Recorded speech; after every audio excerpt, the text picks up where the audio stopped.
Have you ever stopped and really thought about how you look at a web page? I mean, where do your eyes actually go first? Turns out it's not random at all. Okay, let's get into this because understanding how we actually see information is the key to designing things that people will connect with. So, let's start with a truth that might be a little hard to swallow for anyone who makes stuff for the internet. Most people, they're not reading your carefully crafted sentences word for word. Our attention span is, well, not what it used to be. Yep, we scan. It's just our default mode now. Think about it. We're like information hunters, right? We're searching for keywords, for big headings, for anything visual that tells us, hey, this page is worth your time. We're just trying to get the gist of it as fast as we possibly can.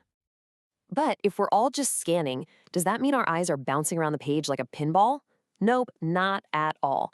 In fact, when there isn't a strong visual path to follow, our eyes fall into these super predictable, almost subconscious patterns.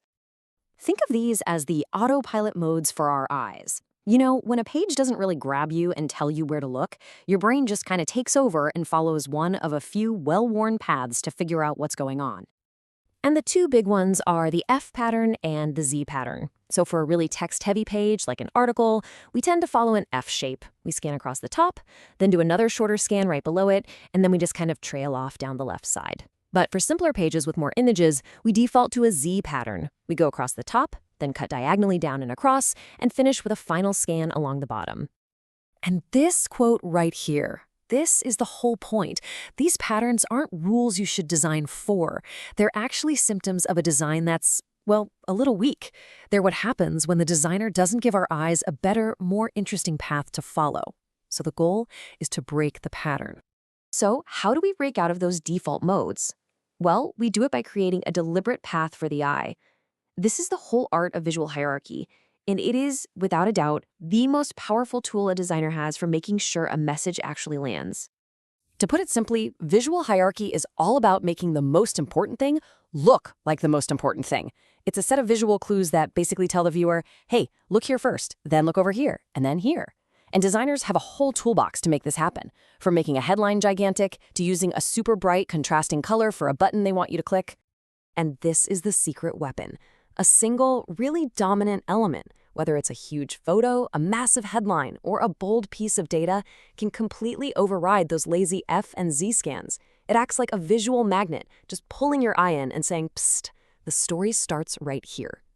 So here are the core principles. Size is the obvious one, right? Bigger things just scream, look at me.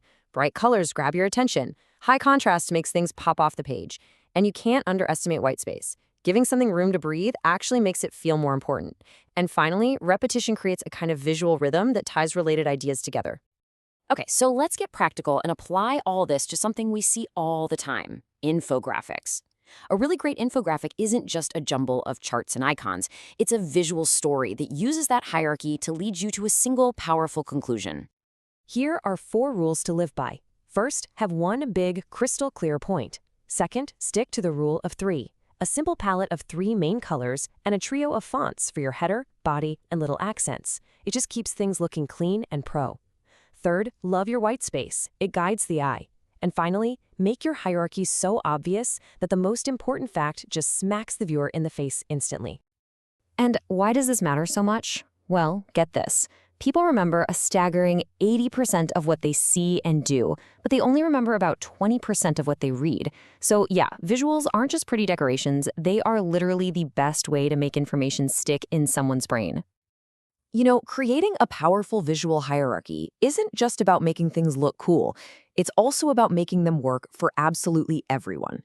Accessibility isn't some boring constraint. It's actually a design principle that forces you to make clearer, stronger visuals for everybody. Take a look at this donut chart. At first glance, it might seem totally fine. You know, the colors are pleasant, it's clean, but it relies 100% on color to tell you what's what. To the roughly 1 in 12 men out there who have some form of color vision deficiency, that chart becomes a confusing mess, or maybe even totally useless. The different sections might look exactly the same. The design has failed them. The solution is this brilliant concept called dual encoding. It sounds a bit technical, but it's a super simple idea. It's an accessibility standard that says you have to use a second visual cue besides color to get your point across. This could be a thick border, a text label pointing right at the section, a unique icon, or even a pattern. And boom, here's the result. Just by adding direct labels and some high contrast borders, the chart is now instantly readable for everyone, no matter how they see color. And you know what? It's not just more accessible, it's just a better, clearer design, period. For decades, creating these kinds of high-quality, thoughtful visuals required some serious skill and expensive software. But that entire world is changing at lightning speed. So let's talk about your new AI co-designer. I mean, just look at this prompt. This isn't just saying, make me a picture of windmills. This is full-on art direction. It's specifying the style, the lighting, the layout, the exact typography, even the texture. This is the insane level of creative control we have now just by typing out what we want. And the crazy part is, advanced AI models can take that whole complex, creative brief and generate a professional-grade visual that actually matches that vision in a matter of seconds.